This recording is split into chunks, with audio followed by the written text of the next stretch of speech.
Praise the Lord, जय मसीह की। प्यारे भाई बहनों, आज हम देखेंगे मत्ती रचित सुसमाचार उसका 4 अध्याय 1 से 11 वचन।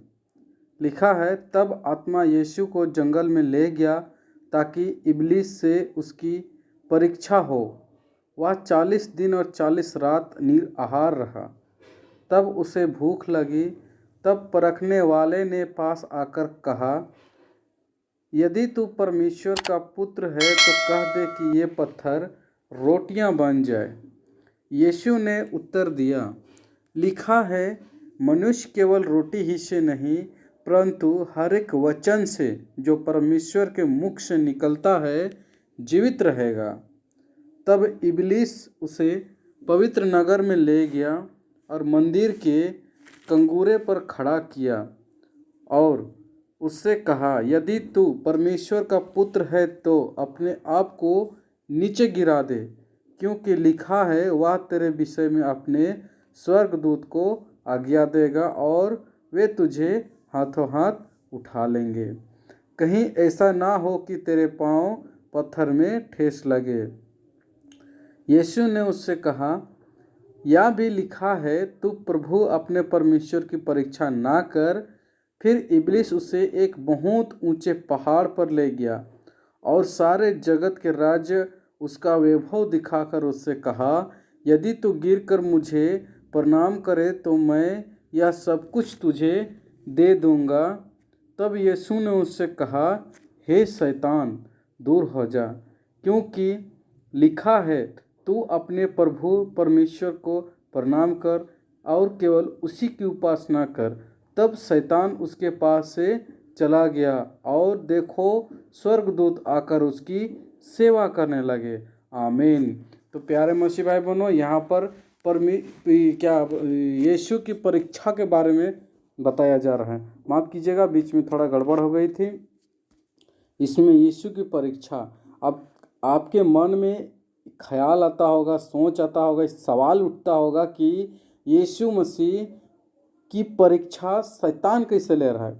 इबलीस जो यहाँ पर लिखा हुआ है, इबलीस एक शैतान था, वही जो यीशु की परीक्षा ले रहा था, इबलीस। तो यहाँ पर यीशु की परीक्षा क्यों हो रही है? क्योंकि यीशु मसीह परमेश्वर का पुत्र था और वह भी हड्डी और मांस की बना हुआ था। जिस तरह हम लोग हैं, हमें भूख लगती है, प्यास लगती है, सांस जिंदा रहने के लिए सांस लेना पड़ता है। ठीक उसी तरह से यीशु मसीह भी हमारी तरह भूख लगता था, उनको प्यास लगती थी उनको, और जीवित रहने के लिए सांस भी लेना पड़ता था। इसलिए यीशु की परीक्षा इबलीस ने लिया, यानी कि शैतान ने लिया। क्योंकि और हम लोग जानते हैं कि यीशु मसीह क्रूस पर चढ़े, बलिदान हुए, मरे, फिर तीसरे दिन जी उठे। तो इसमें ये बात है कि जिस तरह हम एक इंसान है, उसी तरह यीशु भी इंसान था, परमेश्वर का पुत्र था। फर्क सिर्फ इतना है कि वह अपने पिता के वचन में खरा था, एकदम विश्वास। उसने अपने पिता की हर एक बताए हुए रास्ते पर चला और उसने वो स्वर्ग का राज उसे मिला। यदि हम यीशु की तरह अगर हम चलते हैं परमेश्वर की वचन में, शैतान की कोई भी परीक्षा अगर हमारे जीवन में आती है तो उसे हमें, जिस तरह यहाँ पर यीशु ने बताया अपने वचन के द्वारा, उस तरह हमें भी डट के सामना करना होगा।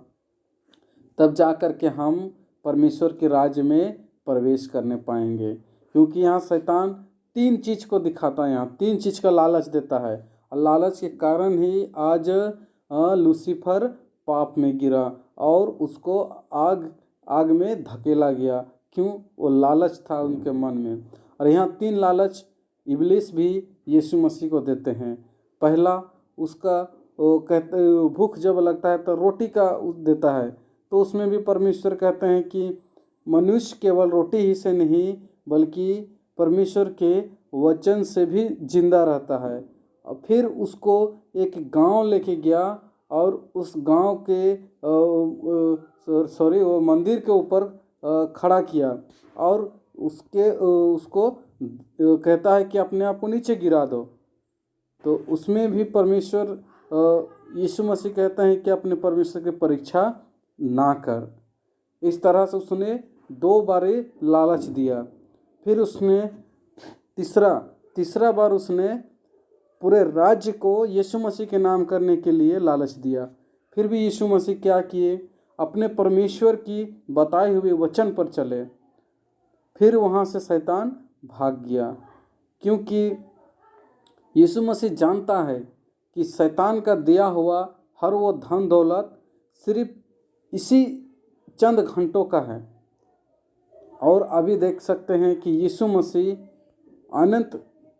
अनंत जीवन तक ले हुए स्वर्ग के राज्य में वास करेंगे और कर रहे हैं। तो इन वचन के द्वारा मैं विश्वास करता हूँ कि आप भी अपने जीवन में आने वाली हर एक परीक्षा को आप डट के सामना कीजिएगा और शैतान की कोई भी बताई हुई इसी बात में ना चल के आप अपने परमेश्वर की वचन पे चलिए और आनंद जीवन पाइए। परमेश्वर आप सबको आशीष दे, यीशु के नाम से, आमीन।